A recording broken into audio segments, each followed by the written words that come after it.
Forcat speciale Renea blindojnë Shkodrën, kontrolle në zonat ku dyshohet se ka element kriminal, prezencë e madhe policore dhe në qytetin e Elbasanit.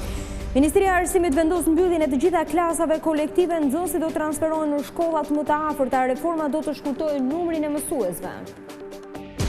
Taçi garanton se nuk do të ketë ndarje të Kosovës dhe se korrigjimi i kufive i hap rrugë integrimit, por media theksojnë se Presheva nuk diskutohet të premten. Debatet për ndryshimin e orës përfshin edhe Shqipërinë. Fizikantja Mimoza Hafizi propozon që vendi ynë të zgjedhë orën verore pasi kemi më shumë leverdi. Tronditë sërish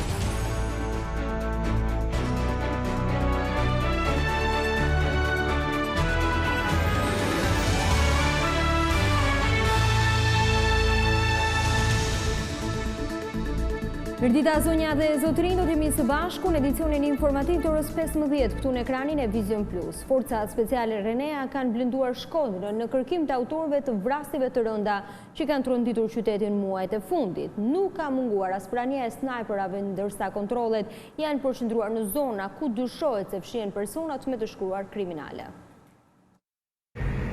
Ngjarjet e fundit kriminale që tronditën Shkodrën kanë bërë që kryeqendra e veriut të pushtohet nga forca të shumta policie dhe ato speciale. Njësitë e Renea si dhe ato të drejtorisë operacionale kanë zbarkuar në këtë qytet. Gjatë natës janë ushtruar kontrolle në disa zona, konkretisht në Dobraç, Kiras, por edhe lagje të tjera ku dyshohet se fshihen persona që janë kontingjent kriminal. Por me gjithë kontrollet e shumta ende nuk flitet për rezultate konkrete. Situata e krijuar dhe frika e lidhjeve të mundshme që mund të kenë efektivët e FNSH së këtij qyteti ka detyruar drejtuesit e policisë të lënë në hije këtë njësi në ndërhyrjet kryesore. Mëngjesin e të mërkurës në terracat e pallateve janë parë edhe snajper të Reneas. Njësi të tjera të saj po ashtu kanë kryer kontrolle të shumta në qytet. Shtimi i pranisë policore në Shkodër vjen pas një serie vrasjesh mafioze, por edhe akuzave të forta të opozitës, sipas të cilës qyteti është nën kontrollin e krimit. Vetëm në 2 muaj në Shkodër ka ndodhur 6 vrasje, ndërkohë që 2 persona janë shpallur të zhdukur dhe fati i tyre ende nuk dihet. Krimi i fundit ishte ekzekutimi i biznesmenit Arjan Ferracaku, i cili u qellua për vdekje teksa ndodhej me 2 miqtë e tij duke kaluar. Hetuesit nuk kanë mundur të gjejnë ende asnjë gjurmë të autorëve. Kontrolle të shumta janë zhvilluar edhe në Elbasan, kjo pasi në të kaluarën policia ka zbuluar lidhje të grupeve kriminale të 2 qyteteve. Por seria e vrasjeve dhe ngjarjeve të rënda në kryeqendrën e veriut ka sjellë reagimin e fortë të kishës. Famultari i Shkodrës Dom Arturiaku apeloi që të ndalet terrori dhe dhuna, duke thënë se kriminalët mund të shpëtojnë policisë, por jo zotit. Ndërsa në Shkodër vjet re prezenca e madhe e policisë, një apel i fortë vjen nga kisha për situatën kriminale të muajve të fundit. Famultari Dom Arturiaku ka bërë thirrje që të ndalet dhuna e terrorit. Ndërkohë kur vrasjet, tashma jo vetëm që kanë marrë dhënë e janë rrit numër, por gati janë bërë stil, janë bërë mënyrë jetë, janë bërë stil jeteset. Edhe në Shkodrën sot ku jetojmë, për fatkeq, dhuna, terrori, jeta gati nuk vlen as 2 lek. Për hatër të Zotit, mjaft me vrasje. Për hatër të Zotit, mjaft me terror. Mjaft me dhunë, mjaft me korrupsion. Duke dënuar krimet e ndodhura kohët e fundit, ku kanë humbur jetën 6 persona, Jaku kujton të gjithë atyre që kryen krime se edhe nëse arrin t'i shpëtojnë përballje së drejtësisë, nuk mund të bëjnë të njëjtën gjë me Zotin. Unë sot nuk kam apel as për qeverinë, sepse qeveria e ka ditën kur do të gjykohet, kur t'jetë koha e votimeve. Por sot kam apel për ato njerëz që sot vrasin. Mos të harrojmë se na mundena me i pështu policisë, mundena me i pështu shtetit, mundena me i pështu gjykatave, por s'mundna me i pështu Zotit. Prandaj ju baj thirrje tanë ata që janë përfshim në skemat ndryshme. Kthehuni ka Zoti sa mos tjetë vonë. Deklaratat famultari i Shkodrës i bërë gjatë meshës që u mbajt me rastin e 2 vjetorit të shenjtërimit të Nën Terezës. Lideri i opozitës Lulzim Basha ka sulmuar kryeministrin Edi Rama për situatën në sektorin ekonomisë duke bërë përgjegjës për falimentimin e bizneseve. Basha ka postuar një video në rrjetet sociale për të ilustruar argumentimin e tij se gjatë viteve të fundit të vetmit që pasurohen janë kriminalët dhe oligarkët, ndërsa bizneset e ndershme po falimentojnë. Sipas Bashës, vetëm gjatë muajit gusht janë mbyllur 1298 biznese, krahasuar me 746 që u mbyllën në të njëjtën periudhë të një viti më parë. Në total, sipas opozitës, janë mbyllur 9260 biznese, 3120 më shumë se viti i kaluar. Ministria e Arsimit do të mbyllë këtë vit të gjitha klasat kolektive. Nxënësit do të transferohen në shkolla të tjera, një vendim ky që sipas ministres Nikola do të shërbëjë më mirë edukimit të nxënësve. Për 33.000 nxënës të klasave kolektive, ky vit shkollor do të fillojë ndryshe. Klasat me fëmijë të grupmoshave të ndryshme do të mbyllen dhe nxënësit do të transferohen në shkollat më të afërta. Ministri i Arsimit Lindita Nikola sqaroi reformën për mbylljen e klasave kolektive dhe mundësitë për sistemimin e mësuesve që preken nga lëvizjet. Nuk kemi synim mbylljen e shkollave, siç përpiqen ta thonë, por një arsimim më të mirë të 33.000 nxënësve që sot studiojnë në klasa kolektive. Janë klasa në shkolla edhe me 3 nxënës, edhe me 5 nxënës, edhe me 10 nxënës, apo më shumë. Kurse si, nuk do të lejonim që këta mësues që për vite të tëra kanë punuar kushte të jetë vështira në zonat thella, duke përshkruar kilometra rrugë shpeshherë edhe më këmbë, të dalin jashtë sistemit. Jo, ato do të jenë mësues që do të vijojnë të punojnë në misionin e tyre në sistemin arsimor, në projekte. Ministri i Arsimit reagoi edhe ndaj qëndrimeve të opozitës, ndërsa sqaroi prindrit se reforma bëhet në të mirë të edukimit të brezave. Ky nuk është një fenomen shqiptar. Klasa kolektive ka edhe në vende të tjera, por atje kur mbyllen klasat kolektive është sukses dhe nuk akuzohet kush se po mbyll klasa kolektive. Këtu ndodh krejt e kundërta. Reforma për mbylljen e klasave kolektive vjen pas testimit të nxënësve në shkrim dhe lexim, si dhe studimit në terren për transferimin e tyre në shkollat më të afërta. Librat nuk do të jenë falas vetëm për arsimin fillor, por edhe për ata që trajtohen mendime ekonomike. Kryeministri Rama ishte vetëm një nga këto familje të varfra për të dhënë tekstet shkollore. Kryeministri Edi Rama ka zgjedhur një familje që jeton në kushte të vështira në zonën e Alliesit në kryeqytet për të shpërndar libra shkollor. Nëse do dalësh me nota më të mira se të gjitha herët e tjera, do më thush edhe do të sjell tu bluzën me leones. Për të gjitha familjet që përfitojnë ndihmën ekonomike, tekstet janë falas nga klasa e parë deri në klasën e 9. Ne kemi bërë librat falas për gjithë nga klasa e parë në të katërt, por ndërkohë për të gjithë ata që janë nga familje që kanë disa nevoja më shumë se tjerë, librat janë falas, edhe kështu balancohen të dyja. Ky është viti i parë që fëmijët e arsimit fillor i marrin librat falas, me kushtin që t'i mirëmbajnë për t'i kthyer në fund të vitit, në mënyrë që t'i përdorin edhe fëmijët e tjerë. 14 shkolla në Gjirokastër do të nënshtrojnë rekonstruksionit, por punimet në nisje të vitit të ri arsimor pritet të sjellin vështirësi në procesin mësimor. Kur mbeten edhe thuajse 2 javë nga fillimi i vitit shkollor në Bashkinë e Gjirokastrës, ka nisur rekonstruksioni i 14 shkollave të sistemit 9-vjeçar dhe atij të mesëm. Një nga gjimnazet më problematik është Asim Veseli, ku ndërhyrja pritet të jetë e plotë. Drejtori i Agjencisë Mirëqenies dhe Kujdesit Social, Armand Mamani, tha se për shkak të punimeve, semestri i parë do të ketë vështirësi në mësimdhënie. Ne të ndërhyjmë në disa aplika të cilat për ne quhen emergjente, ku do të theksoja lagështinë që kanë në disa ambiente të arsimore dhe disa probleme të tjera të vogla të cilat ne kemi parë si emergjenca që duhet zgjidhur brenda aktiviteti. Afati është një i punimeve është 4 mujor, pra semestri i parë do të ketë vështirësi për gjimnazin Aspiteneli në mësimdhënie, por semestrin e dytë me shpresë që këta të jenë në vitet e reja. Lëvizja demografike e viteve të fundit ka bërë që 2 shkolla, por edhe kopshtet të jenë të mbipopulluara. Për të zgjidhur këtë problem, bashkia ka menduar ndërtimin e një shkolle të re. 3 shkolla në rrethin e Korçës nuk do të hapin dyert ditën e parë të vitit shkollor. Numri ulët i nxënësve të Drenovës, Barçit dhe Kolanecit do të bëjnë që 100 nxënës të klasave të 5-ta e deri në klasën e 9 të marrin mësim në shkolla të tjera shumë afër vendbanimeve të tyre.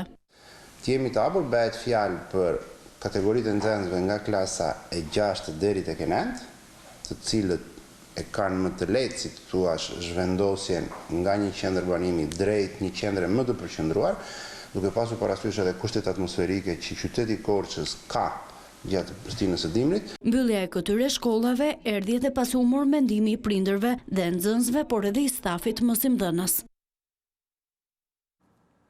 51 ton miell mistri që vinte nga Serbia është bllokuar këtë të mërkur në pikën doganore të Morinës. Sipas specialistëve të AKU-s, u konstatua se ngarkesa nuk përmbante vlerat ushqyese sipas standardeve. Gjithashtu inspektorët e autoritetit kombëtar të ushqimit zbuluan se ngarkesës prej 51 ton i mungonte edhe dokumentacioni shoqëruesi dhe data e prodhimit ajoja skadencës. Ashtu si dhe në rastet e mëparshme, AKU ka nisur menjëherë procedurat për kthimin e mjedhit në vendin e origjinës.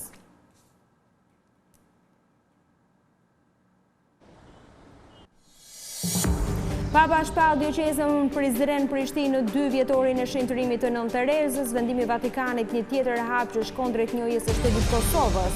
Ndërkombëtarët zbarkojnë në Shkup për të mbështetur referendumin e 30 shtatorit, Stoltenberg, Kurz dhe Merkel takime me aktorët kryesor të politikës.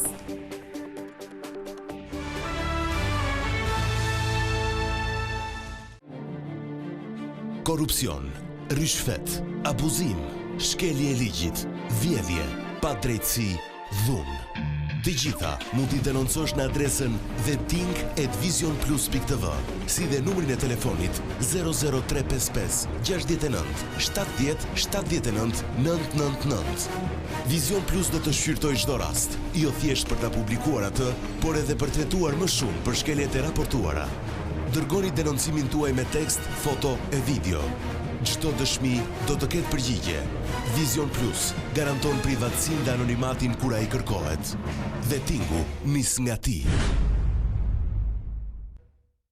2 ditë para takimit në Bruksel, presidenti Thaçi garanton se nuk do të ketë kurrë ndarje të Kosovës. Ai shpjegoi në një bashkëbisedim me shoqërinë civile tezën e tij për korrigjimin e kufive, për të cilën tha se i hap vendit rrugën e integrimit. Por mediat theksojnë që çështja e Luginës nuk do të diskutohet të premte në tryezën e bisedimeve me Vučić.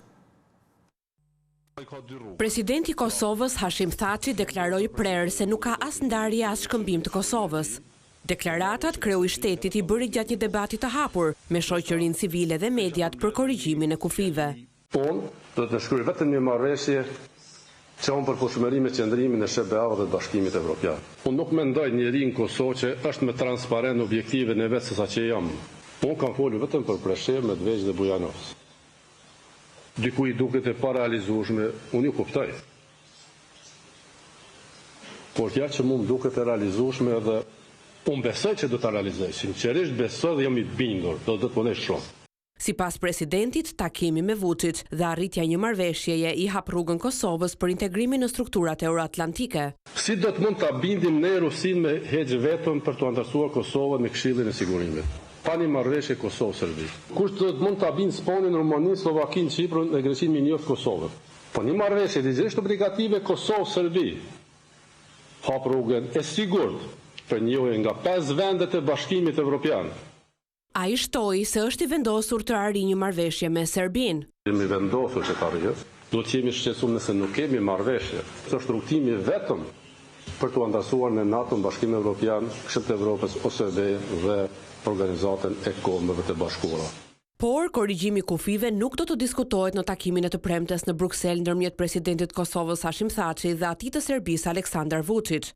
Këtë e ka bërë të ditur zyra e kreut të shtetit për mediat në Prishtinë, sipas të cilave takimi do të fokusohet tek modalitetet për arritjen e marrëveshjes përfundimtare, ndërsa çështja e Luginës nuk do të jetë në agjendë.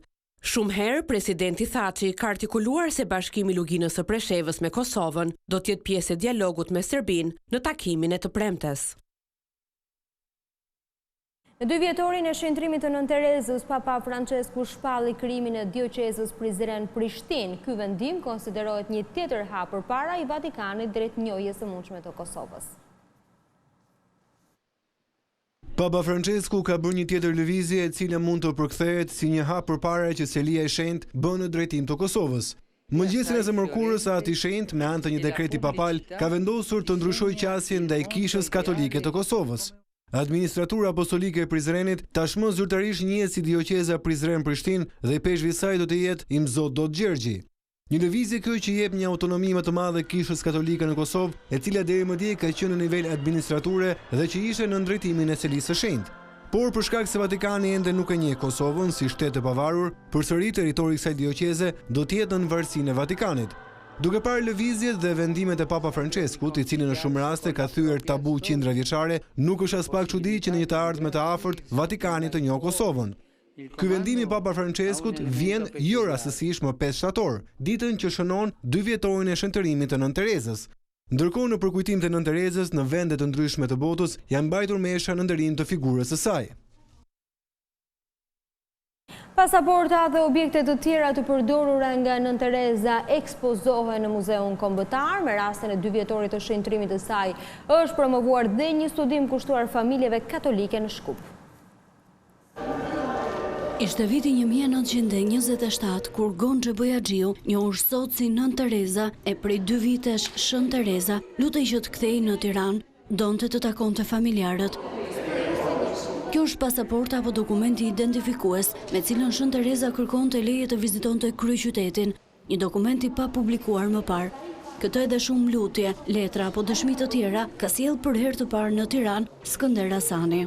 Janë dokumentet të cilët për pari herë dalin në dritë, kur merr vesh Shën Tereza se i ka vdekje ëma, ajo në mënyrë ilegale dëshiron që t'ju jep porosi familjes këtu në Tiranë. Këto letra për pari herë prezantohen dhe janë shumë emocionuese. Kemi gjetur edhe pasaportin e Gonxhe Bojaxhiut. Ajo kërkon nga autoritetet shtetërore në Shkup, që atëherë ka qenë mbretëria e Serbëve, Kroatëve dhe Slovenëve, që t'i lejohet të viziton familjen e saj në Tiranë. Dhe i është dhënë kjo pasaport dhe ne nxjerrim për pari herë në dritë pasaportin e Gonxhe Bojaxhiut. Nga Shkupi kanë mbërritur në një ekspozitë dhe objekte të tjera të përdorura nga Nën Tereza.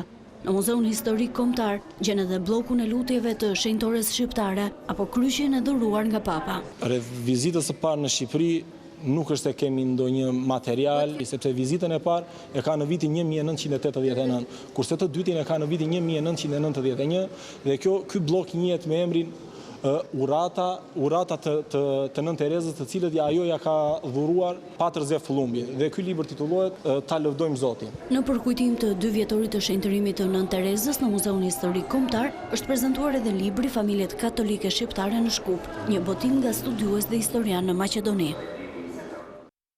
2 persona u arrestuan ndërsa një tjetër u shpall në kërkim së të dyshuar për vjedhjen e katedrales Ngjallja e Krishtit të dielën në Korçë. Në Brangaran, Joan Cigare 23 vjeç dhe Genci Arifi 42 vjeç. Sipas policisë, Joan Cigare ka qenë i dënuar edhe herë të tjera për vjedhje dhe kishte pak kohë që ishte liruar nga burgu i Drenovës. Ndërkohë 23 vjeçari ka pranuar vjedhjen dhe ka treguar se grabitjen e ka bërë në bashkëpunim me 2 persona të tjerë. Joan Cigare akuzohet për një sër vjedhjesh në Korçë dhe prej kohësh ishte kthyer në tmerr për pronarët e mjeteve pasi u vidhte pjesë ndryshme të makinave. Partia Demokratike i kërkoi sot Erion Veliaj të bëjë transparencën e planit të tij për ndërtimet në parkun e liçenit. Sipas opozitës, bashkia do t'u jap tokën publike disa oligarkëve për të ndërtuar kulla. Erioni betoni që del çdo ditë në televizor për çdo tematik, nuk del të japi përgjigje për betonizimin e parkut. Sfida ishte publike, por me sa duket e ka të pamundur të mbuloj me gënjeshtra, faktet dhe dokumentat për planin e pasurimit të tij dhe të mafjas së ndërtimit dhe planin për shkatërimin e Tiranës. Qytetarët kanë të drejtë të dinë para zgjedhjeve se çfarë planifikohet për tokën e tyre publike, për shëndetin e tyre, për gjelbrimin e vetëm që ka sot Tirana. Diskutimet për mos ndryshimin e orës nuk kanë lënë paprekur edhe Shqipërinë, por cilin variant duhet të zgjedhë vendi ynë në rast të një vendimarrje të Parlamentit Evropian. Fizikantja Mimoza Hafizi propozon që Shqipëria të zbatojë atë që njihet si ora verore. Debatet që kanë përfshirë Bashkimin Evropian për zbatimin e një ore vjetore do të prekin edhe vendin tonë. Por a do të ndjek Shqipëria sërish kohën e vendeve të Europës qendrore? Nëse ne do të mbajmë orë vjetore atë të tetorit, koha dimrore nuk na ndryshon, por në verë, dielli lind kur jemi në gjumë dhe perëndon një orë më herët se tani. Nëse do të mbajmë orën verore në dimër, dielli na gjen në punë dhe në mësim, ndërsa perëndimi ndodh një orë më vonë. Ka pas një vendim të disa dekadave përpara të Parlamentit Evropian që në verë të gjitha vendet evropiane ta shtyjnë ditën me një orë, ta shtyjnë orën me një orë. Nëse ky vendim do të abrogohet, atëherë do ndrohet ora në tetor, do kthehemi në orën e dimrit dhe në verën e ardhshme do kemi orën e dimrit. Dhe imagjinoni që në qoftë se për shembull në kulmin e verës tek ne dielli ka perënduar rreth orës 8:25 në mos gaboj ka qenë, me vitin e ardhshëm dielli do të perëndojë deri në 7:25. Profesori e astrofizikës Mimoza Hafizi thotë se ka ardhur koha që edhe vendi ynë të përfshihet nga ky debat. Disa nga variantet që ajo propozon është aplikimi orës verore gjithë vitin ose zbatimi kohës së vendeve të lindjes. Për pozicionin gjeografik që kemi është e drejta jonë sovrane për të përcaktuar cila orë është më e pëlqishme për ne tash gjatë gjithë vitit, të ruhet ora e verës apo të ruhet ora e dimrit. Nëse ne majmë orën e marsit, do kemi verën siç e kemi pas këtë vit, por do kemi një dimër ku dielli do lindi më vonë, një orë më vonë se sa dielli i vitit kaluar dhe do perëndoj një orë më vonë të shkonte nga ora 6. Bashkimi Evropian ka 3 breza orar. Nëse ruajmë orën aktuale, ne do të jemi me Francën, me Gjermaninë, me Italinë, me Spanjën, me bllokun kryesor të vendeve evropiane. Por ne ndodhemi mjaft në lindjen e tyre, pra duhet bërë ekuilibri. Debati mes akademikëve sapo ka nisur. Megjithatë, akrepat e orës në Shqipëri do të varen nga vendimi i Parlamentit Evropian. Nëse shumica e europianëve do të ikin një orë para apo një orë pas, qeverisë shqiptare i duhet të vendosë për orën e saj. Ndërkombëtarët zbarkojnë në Shkup për referendumin. I pari që viziton Maqedoninë është kreu i NATO-s Stoltenberg, i cili mbërrin këtë të mërkurë për të takuar me aktorët kryesor të politikës. Pas tij do të jetë kancelari austriak Kurz, ndërsa të shtunën është planifikuar vizita historike e kancelares Merkel. Bashkimi Evropian dhe NATO zbarkojnë në Shkup për të mbështetur Maqedoninë për referendumin e 30 shtatorit për emrin e ri. I pari pritet të mbërri sekretari përgjithshëm i Aleancës Atlantikut Veriut Jens Stoltenberg, të premten kancelari austriak Sebastian Kurz, ndërsa të shtunën kancelaria gjermane Angela Merkel. Vizita e 3 liderëve është një sinjal pozitiv veçanërisht për qeverinë e kryeministrit Zaev, që beson për një vot pro në referendum. Sekretari përgjithshëm i NATO-s viziton Shkupin për herë të dytë brenda vitit. Jens Stoltenberg pritet të rikonfirmojë mbështetjen e aleancës për rrugën euroatlantike. Stoltenberg më herët ka theksuar se Maqedonia nuk mund të jetë antare e NATO-s pas zgjidhur çështjen e emrit dhe i takon qytetarëve të vendosin. Mbështetje për referendumin Maqedonia ka marrë dhe nga Austria, e cila aktualisht kryeson Bashkimin Evropian. Sebastian Kurz ka bërë të qartë se mbështet marrëveshjen e Prespës si një hap vendimtar për procesin e afrimit me Bashkimin Evropian. Vizitë historike konsiderohet ajo e kancelares Angela Merkel të shtunën, pasi Gjermania është një nga mbështetësit më të mëdhenj për procesin e anëtarësimit të Maqedonisë në NATO dhe BE.